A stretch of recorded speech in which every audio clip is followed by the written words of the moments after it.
오늘 우리가 함께 읽은 말씀은 이제 청년부 수련회 기간 동안 함께 나눴던 학계 말씀의 마지막 결론 부분이라고 할 수 있습니다. 청년부 수련회를 통해서 우리 학계 말씀을 함께 나누면서 우리를 향하신 하나님의 뜻에 대해서 생각을 해봤죠. 학계는 2장밖에 안 되는 짧은 분량이지만 그 안에는 4개의 메시지가 있다고 말씀을 드렸었습니다. 4개의 이야기가 하나님의 말씀이 기록되어 있습니다.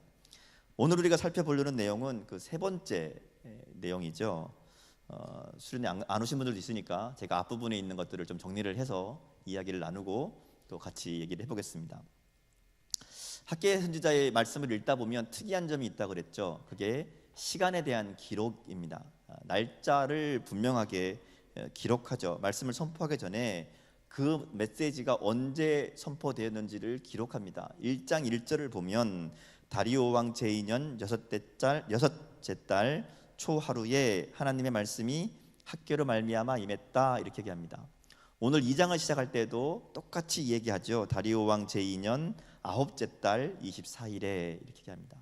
중간에 두 번째 메시지가 있었던 그 2장 1절도 보면 7째 달 그 달 21일에 이렇게 시작하죠. 그러니까 1장 1절, 2장 1절, 그리고 오늘 우리가 읽은 2장 10절, 이렇게 3번 계속 그 메시지가 시작되기 전에 그 날짜를 이야기합니다. 그리고 마지막 메시지인 20절부터 시작되는 내용을 보면 20절에도 보면 또다시 그 달 24일에 같은 날이죠. 그러니까 3번째 메시지와 4번째 메시지는 같은 날 선포됩니다. 그러니까 3번에 걸쳐서 메시지가 선포되는데 4개의 이야기가 되죠. 근데 6월 1일, 7월 21일, 그리고 9월 24일 이렇게 3번에 걸쳐서 메시지가 선포되었다 얘기합니다. 자세히는 수련회 때 얘기했지만 이렇게 날짜를 얘기하는 데에는 분명한 의미가 있죠. 그리고 날짜들은 그 선포되는 메시지와도 관련이 돼 있습니다. 자, 첫 번째 메시지를 먼저 볼까요? 첫 번째 선포는 이스라엘 백성들을 향한 책망이었죠. 하나님이 이스라엘 백성들을 내 백성이라고 하지 않고 뭐라 불렀어요? 이 백성 이렇게 부릅니다. 이 백성, 우리말로 하면 마음에 안 든다는 얘기죠. 이 인간 뭐 이런 뜻이죠. 왜 그랬는가 하면 그들이 아직은 하나님의 때가 아닙니다, 하나님의 성전을 건축할 때가 아닙니다, 이렇게 이야기하면서 성전 재건을 중단했기 때문이죠. 그러면서 각자 자기 일로 바빴다 이렇게 얘기합니다. 계속 얘기했지만 사실 하나님에게는 성전을 짓고 안 짓고가 중요한 문제가 아니었죠. 하나님이 원하시는 것은 그들이 건물을 짓는 게 아닙니다. 하나님이 집이 필요해서 성전을 지으라 그랬던 게 아니잖아요. 하나님이 보시는 것은 그들의 중심이었고 그들의 우선순위였습니다. 근데 그들이 하나님은 잊어버리고 자기 중심적인 삶을 살아가는 것이죠. 성전을 다시 지으라 하는 얘기는 그것을 통해서 하나님과의 관계를 회복하자라는 의미였는데 이 이스라엘 백성들은 그것을 잊어버리죠. 현실에 파묻혀서 살고 있습니다. 그래서 보면 하나님이 그들의 삶을 축복할 수 없었다 이야기하죠. 아니, 오히려 그들의 삶을 더 황폐하게 만들었다, 내가 불어버렸다 이렇게 말씀합니다.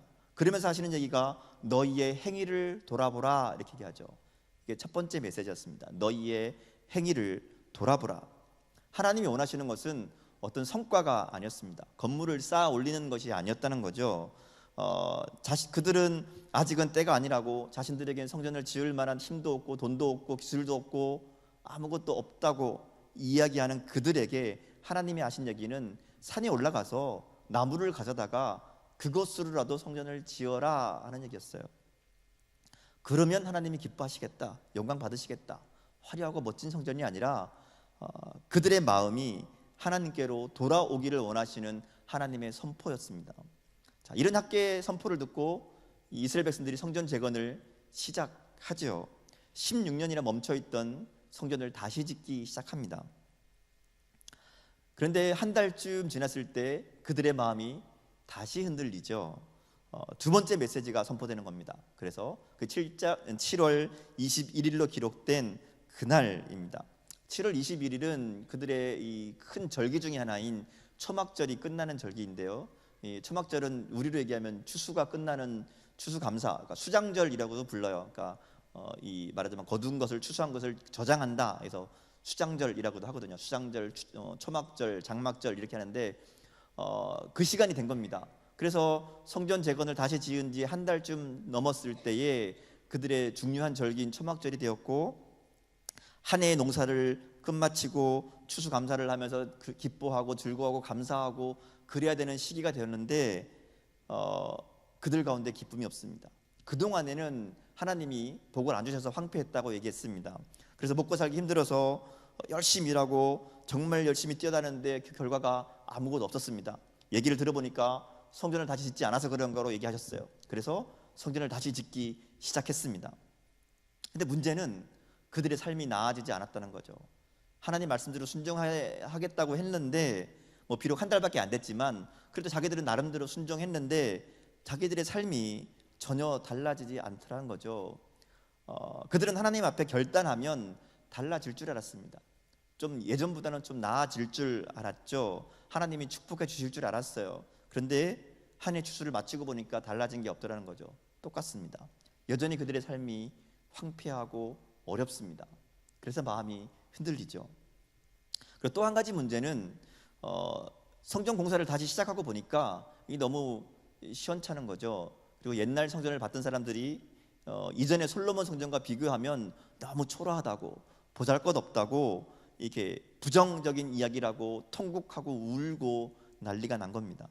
하나님은 분명히 성전의 외형이 중요하지 않다, 그것이 얼마나 화려한가, 얼마나 큰가, 얼마나 멋지게 짓는가 중요하지 않다라고 분명히 말씀하셨음에도 불구하고 그들은 자신이 바라보는 것들이 부정적으로 보인다고, 자신들이 보기에, 자신들의 생각에 보잘것없다고 낙심하죠. 그리고 이 부정적인 마음이 그들 가운데 퍼지기 시작합니다. 그래서 마음이 흔들립니다. 그때 두 번째 메시지가 선포되었죠. 두 번째 메시지가 뭐였습니까? 힘내라. 힘내라. 하나님의 메시지 분명하죠. 내가 너와 함께하겠다. 과거에 애굽에서 출애굽했던 이스라엘 백성들을 광야에서 인도했듯이 내가 너희와 함께할 것이다. 그러니 힘을 내라 하는 게 메시지였습니다.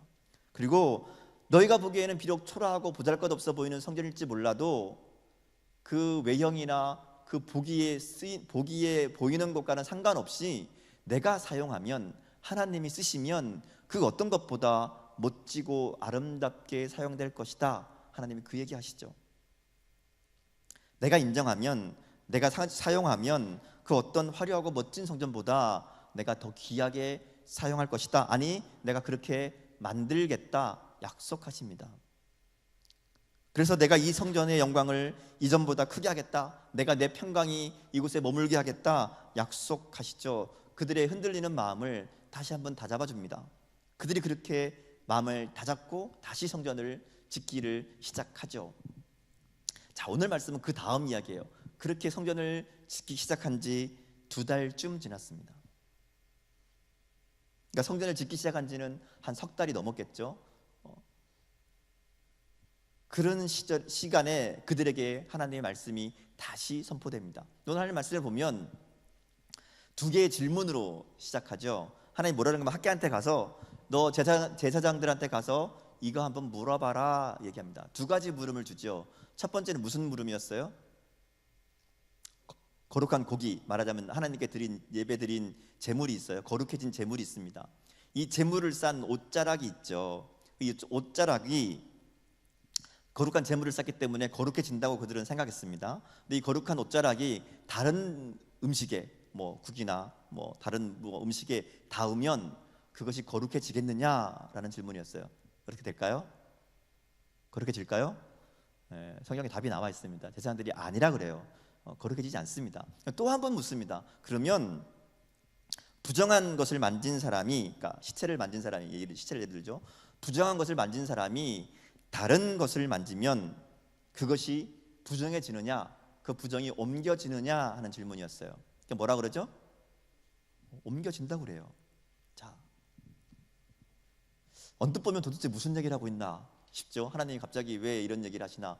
사실 이 내용들은 율법에 다 있는 내용들입니다. 그러니까 그 내용을 다시 한번 확인하시는 거예요. 이게 무슨 얘기인가 싶어요. 근데 하나님께서 이런 이상한 두 가지 질문을 통해서 그들에게 하고 싶은 이야기가 있었다 하는 겁니다. 14절 말씀을 보면 하나님께서 왜 이런 질문과 대답을 통해서 무슨 이야기를 하고 싶으신지 내용이 나타납니다. 14절 말씀을 우리 한번 같이 읽어볼까요? 같이 읽겠습니다. 시작.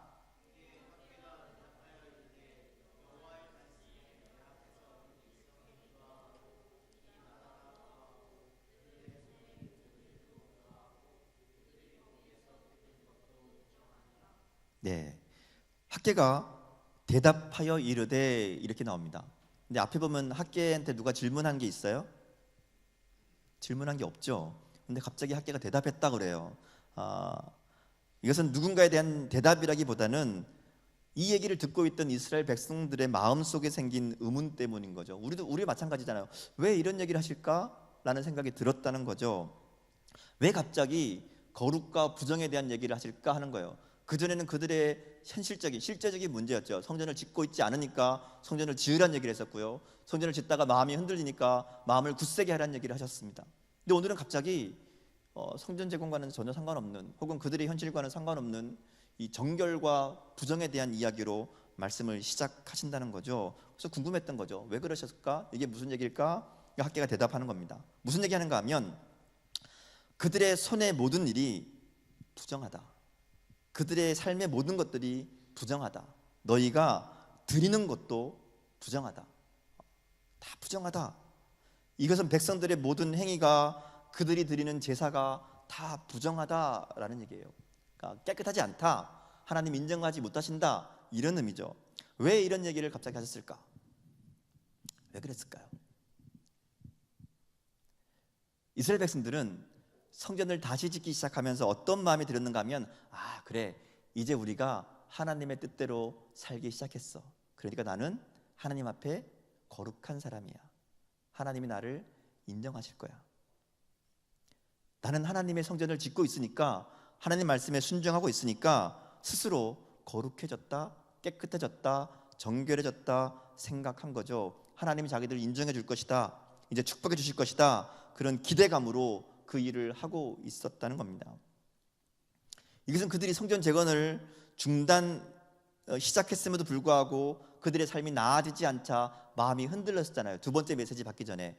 그것을 보면 잘 알 수 있어요. 이들이 성전을 재건한 목적이 뭔가 하면 복받으려는 마음이었어요. 성전을 왜 다시 짓는가 하면, 이거 지으면 하나님이 좀 살만하게 해주실 것 같아서, 이거 지으면 문제를 해결해 주실 것 같아서 그 일을 시작한 거죠. 그들이 성전을 짓는 본심은 하나님의 전을 지어야지, 하나님이 기뻐하시는 일을 해야지, 하나님 주신 사명이니까 회복해야지, 이게 아니었다는 거죠. 이거 하면 내 삶이 좀 나아질까? 이거 하면 하나님이 복 주실까? 이거 하면 내 문제가 해결될까? 그런 마음이었다는 겁니다. 근데 하나님은 그런 그들의 마음 속에 보다 근본적인 이야기를 시작하신다는 거죠. 성전을 다시 지어라, 이것은 단순히 건물을 지어라 하는 게 아니죠. 하나님의 의도는 이 성전을 짓는 이 사건을 통해서 하나님을 떠난 그들의 마음이 하나님께로 돌아오기를 원하셨던 겁니다.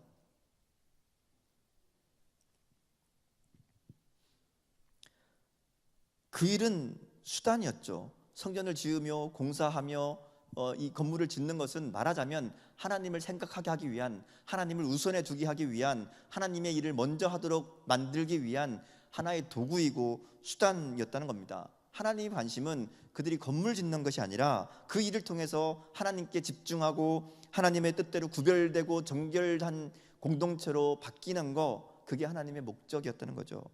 근데 그들은 하나님의 이런 뜻과는 상관없이 그저 건물만 짓고 있는 거예요. 그러면서 하나님이 기뻐할 걸로 생각합니다. 물론 이런 외적인 변화도 어려운 일이죠. 쉬운 일이 아닙니다. 자기들 먹고 살던 거 이렇게 뒤로 하고 하나님 성전 짓는 거 굉장한 결단이 필요하고 어려운 일이죠. 근데 문제는 그걸로 끝이 아니라는 거예요. 거기서 다 되는 게 아니라는 겁니다. 하나님은 그런 외적인 변화뿐만 아니라 그들의 마음의 변화, 그들의 중심이 달라지기를 원하셨다는 거죠. 그리고 그런 형식적인 겉모양의 변화만 가지고는 하나님을 기쁘시게 할 수도 없고 정결해질 수도 없다 말씀하는 거예요. 형식적이고 의식적인 행위가 아니라 그들의 마음의 또 삶의 변화를 요구하시는 거죠. 겉모습만 흉내내는 것이 아니라 진실한 마음의 변화가 필요했습니다. 그래서 세 번째 메시지가 주어지는 거죠. 건물이 아니라 마음이 중요하고 외형이 아니라 하나님과의 교제가 필요하다고 알려주는 겁니다. 성전만 짓는다고 해결되는 것이 아니라 그 성전을 통해 하나님과 교제하고 하나님과 만날 수 있는 그 마음의 준비가 그들에게 필요하다는 거죠. 사람이 거룩해지는 것은 이 의식을 통해서, 예배를 통해서, 제사를 통해서가 아닙니다. 성경에 보면, 디모데후서에 보면 사람이 어떻게 거룩해지느냐, 말씀과 기도를 통해서 거룩해진다 이렇게 얘기합니다. 하나님 말씀에 순종하는 삶, 영적으로 하나님과 교제하는 삶, 그것만이 우리를 거룩하게 만드는, 말하자면 하나님 앞에 설 수 있는, 정결하게 만드는 방법이라는 겁니다.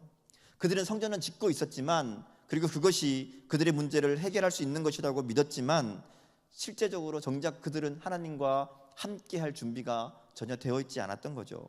건물은 짓고 있지만 그들의 신앙과 마음은 여전히 하나님으로부터 멀어져 있었다는 겁니다. 그래서 하나님이 그 준비 얘기하시는 거예요. 야, 니네 그렇게 해서는 안 된다. 니들의 마음이 달라져야 된다. 거룩한 고기를 싼 옷자락을 만든다고 거룩해지는 게 아니라, 너희가 예배를 드리고 제사를 드리고 제사에 참여하고 예배에 참여한다고 해서 너희가 거룩해지는 것이 아니라 너희 마음이 달라져야 된다. 그래야 하나님과의 관계가 회복된다라고 말씀하는 거예요. 겉모양이 아니라 하나님과의 관계가 새롭게 되어야만 하나님께서 그들과 함께 하시고 그들을 인정하실 것이다 말씀하고 있다는 거죠. 오늘 우리들도 마찬가지죠. 우리가 앉아서 예배드리고 있다고 해서 하나님과 관계가 회복되었느냐? 그렇지 않다는 거죠.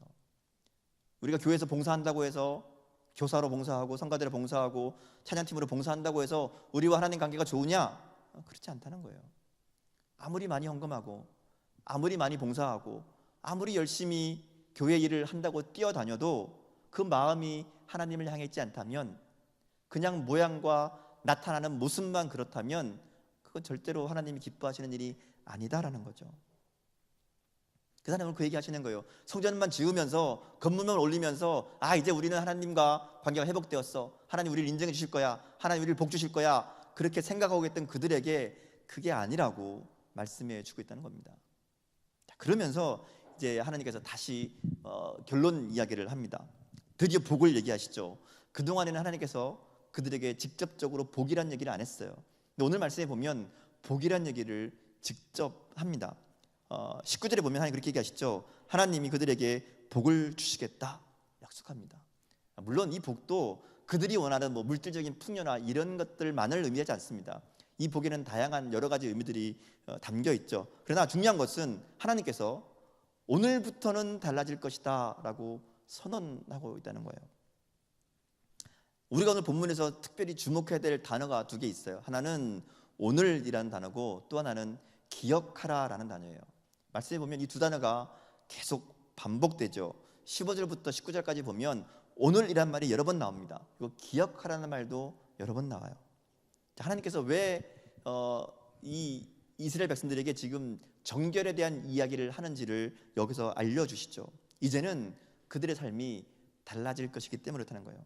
이제는 하나님께서 그들의 삶을 축복하실 것이기 때문에, 그래서 오늘을 강조하고 이전 일들을 기억하라는 거죠. 생각해 보라는 거예요. 하나님 없이 살았을 때 니들의 삶이 어떠했는지, 오늘 이전의 시간들을 잘 기억해라. 하나님을 떠난 인생이 어떤 인생인지, 하나님과 함께하지 않는 인생이 얼마나 힘들고 어렵고 고달픈 황폐한 인생인지를 니네 잘 기억해라. 그리고 오늘부터는 달라질 것이니까 오늘을 기억해라 얘기하시는 거죠.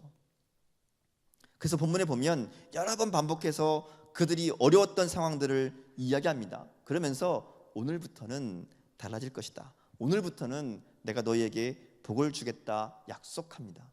자, 그러면 왜 오늘일까? 왜 오늘일까? 오늘이 며칠이에요? 오늘 며칠이에요? 오늘 우리 날짜 말고 성경에서 오늘 성경 오늘 며칠이에요?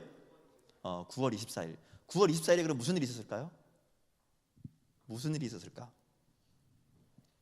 9월 24일은 성경에 여러 번 등장합니다. 오늘 본문 학계도 나오고요. 성전 건축을, 성전 재건을 다루고 있는 스가랴 말씀에도 나오고요. 이 9월 24일이라는 날이 굉장히 중요합니다. 이 날이 뭔가 하면 성전 지대를 쌓던 날이다라고 얘기합니다. 성전 지대를 쌓던 날.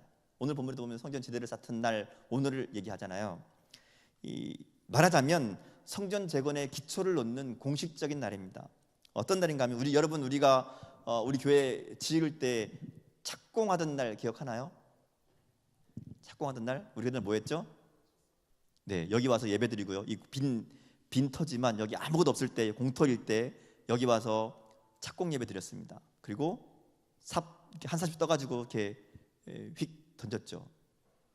그러면서 우리가 성전을 짓는 것을 시작합니다. 이렇게 공식적으로 알렸잖아요. 그날입니다. 그날. 이스라엘 백성들에게 오늘이 바로 그날이죠. 말하자면 성전 재건이 이제야 비로소 제대로 시작되었다는 말입니다. 중간에 석 달이라는 시간이 있었죠. 석 달이라는 시간이 있었지만 사실은 준비 기간이었다는 거예요. 그동안 여러 가지 일들을 했겠죠. 성전 건축을 위한 여러 가지 준비들도 하고 정리도 하고 뭐 필요한 일들도 하고 재료도 준비하고 많이 했을 거예요. 근데 정작 성전 건축이 시작된 거는 오늘이라는 겁니다. 그동안에는 제대로 된 성전 건축이 아니었다는 거죠. 그럼에도 그들은 마치 성전을 다 지은 것처럼, 하나님께 온전히 순종한 것처럼 그렇게 기대만 했다는 거죠. 하나님, 우린 다 할 거 다 했으니까 축복해 주세요. 우리의 삶이 달라지게 해주세요. 기대했다는 거죠. 근데 이제야 비로소 정말 준비가 끝나고 실제적인 성전 재건이 시작되었다는 겁니다. 그래서 하나님께서 오늘이라는 날짜를 중요하게 말씀하신다는 거죠. 이전의 석 달은 성전 재건, 건물이 지어지는 것을 준비한 시간이었고, 건물의 준비뿐 아니라 이스라엘 백성들이 하나님 앞에서 바로 서기 위한 회복의 시간들이었다는 겁니다. 석 달의 기간 동안 하나님이 준비시킨 거예요. 이 시간 동안은 성전 재건만 준비한 것이 아니라 그들의 마음도 하나님이 준비시키시는 시간이었다는 거죠. 그래서 성전 재건을 시작하자마자 하나님이 복을 주신 것이 아니라 석 달이라는 시간이 지난 다음에서야 이제 하나님께서 내가 너희의 인생을, 너희들을 복주겠다, 너희의 삶이 오늘부터는 달라질 것이다 말씀하시는 이유가 여기에 있다는 겁니다. 그동안의 시간은 그들을 훈련시키려는, 그들이 준비되게 하려는 하나님의 시간들이었다는 겁니다. 물론 그들이 완전히 달라진 게 아닙니다. 변화되지 않았습니다. 그러나 이 시간들을 통해 그들의 삶의 변화가 시작되었다 하는 거예요. 그래서 하나님께서 오늘 그것을 인정하시는 거죠. 야, 이제부터는 내가 너희의 삶을 바꿀 것이다. 그래서 비로소 복을 주시겠다 하는 말씀이 오늘 그들에게 임하는 겁니다. 말씀의 내용은 오늘부터는 달라질 것이다. 하나님께서 그들에게 과거를 기억하라고 얘기한 것은 그들이 그렇게 어려운 삶을 살 수밖에 없었던 이유들을 잘 기억하고, 그리고 오늘을 기점으로는 그들의 삶의 형편이 이전과는 완전히 달라질 것이다 말씀하는 겁니다. 하나님의 시간은 이스라엘 백성들이 생각했던 시간과는 전혀 달랐죠. 하나님은 하나님의 시간표에 따라 그들에게 말씀하시고 그들을 훈련시키시고 그들을 변화시켜 나가면서 하나님의 백성으로 회복시켜 나가신 거죠. 그리고 마침내 오늘 그들에게 이제 복을 주겠다 선언하십니다. 이것은 오늘 우리의 삶도 마찬가지라고 생각을 해요. 하나님의 생각은, 하나님의 시간은 우리의 생각과 다릅니다. 우리는 눈에 보이는 게 전부고 우리가 아는 게 전부이고 내가 경험한 게 전부라고 생각하지만, 하나님은 훨씬 더 큰 그림을 가지고 우리의 인생을 보고 계시다는 거죠. 그리고 우리 인생을 만들어 가십니다. 그렇기 때문에 하나님께서 내 인생을 향한 분명한 계획, 그것도 선한 계획을 가지고 계시다라는 것을 우리가 믿음으로 바라볼 수 있으면 좋겠습니다. 지금은 이해되지 않고, 또 지금은 도무지 길이 보이지 않고, 또 때로는 지금은 막막한 것 같은 현실이다 할지라도 하나님은 우리의 삶에 분명한 하나님의 선하신 계획을 가지고 계시고 우리의 삶을 인도하실 겁니다. 그러기에 하나님을 내 인생의 주인으로 모시고 하나님 말씀에 순종하며 하나님의 계획과 인도하심에 우리의 삶을 맡기고 나가야 합니다. 그럴 때에 우리가 결단하고 순종하는 바로 그 순간이 하나님께서 오늘부터는 내가 너에게 복을 줄 것이다 말씀하시는 바로 그 순간이 될 줄 믿습니다. 그러기에 우리가 오늘 시작해야 됩니다. 오늘부터 우리는 믿음의 삶을, 하나님을 우선으로 하는 삶을, 말씀에 순종하는 삶을 실제적으로, 구체적으로 시작해야 된다는 것이죠. 그래야 오늘이 하나님이 말씀하시는 그 오늘이 됩니다. 하나님께서 여러분 마음속에 주신 것들이 있죠. 하나님 앞에 여러분 결단한 것들도 있을 겁니다. 특별히 수련을 통해서 생각하고 결단한 것들도 있을 거예요. 중요한 것은 결단으로만 끝나면 안 된다는 거예요. 실행하는 것이고 순종하는 것이고 그대로 시작하는 것이죠. 이스라엘 백성들이 성전의 초석을 쌓기 시작했을 때야 비로소 하나님께서 그들의 삶 가운데 오늘부터는 너희를 바꿀 것이다 말씀하신 것처럼 우리가 우리의 결단들을 품고만 있는 것이 아니라 그 결단을 실행할 때, 시작할 때, 순종할 때, 그때 하나님께서 우리의 인생을 변화시켜 가신다는 겁니다. 그 순간이 전환점이 되는 거예요. 하나님이 복을 주시는 전환점, 내 인생이 달라지는 전환점이 그때야 이루어진다는 겁니다. 지금 이 순간 믿음의 삶을 시작할 수 있으면 좋겠습니다. 하나님의 약속과 축복이 우리 삶 가운데 이루어질 거예요. 오늘부터 우리는 다른 삶을 살아야 됩니다. 오늘부터 우리는 하나님 앞에 새로운 삶을 시작해야 합니다. 하나님께서 우리의 주인이 되실 겁니다. 하나님이 내 인생의 중심에 자리를 잡게 되면 우리의 삶은 오늘부터 달라질 겁니다. 이 믿음과 결단으로 새롭게 시작하는 저 여러분의 삶이 될 수 있기를 주님의 이름으로 축원합니다. 함께 기도하시겠습니다.